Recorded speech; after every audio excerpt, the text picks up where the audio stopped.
Hello everyone! Hello guys! Welcome back to my channel. Hi guys! For today's video, maglilinis ako ng fagga. O kung tawagin ay wild mushroom. So guys, makikita nyo nga napakaraming buhangin. So yan ay ating lilinisin for today's video. So guys, start. Maglinis na tayo. So yun nga guys, tatanggalin natin yung mga buhangin ng mushroom. Dahil ito ay nabubuhay sa disyerto. Napakarami talagang buhangin.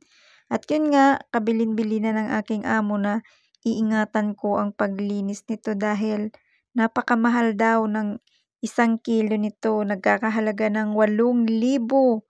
So guys, excited din ako matikman yung lasa nito dahil ibo-boil lang ito with salt. So guys, let's see later kung ano talaga ang lasa nitong wild mushroom. So for now, lilinisin ko muna.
So ito nga guys, malapit na ako matapos. Balihin natin ko lang ito sa gitna guys. Para naman hindi madurog mamaya pag i-boiled natin. So guys, finally natapos na rin. Ayan, so ready na to para i-boiled natin. So ganyan pa lang yung itsura niya guys. Puting-puti siya sa loob at maamoy mo talaga yung mushroom siya. Ayan, so excited na ako guys, natikman. Dahil first time ko po ito matikman. So napakamahal itong mushroom na ito. At wala tayong ibang gagawin dito guys, kundi i-boil lang 14 minutes with salt. So ito din yung tamang proseso ng pagluto ng fagga.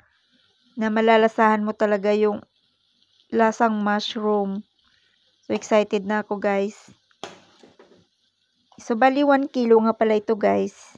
Yung aking nilinis at ibo-boiled.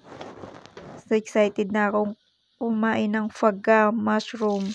Ayan, i-drain lang natin. Ready na. Mga pala guys, ganyan yung magiging itsura niya after 10 minutes. Ayun.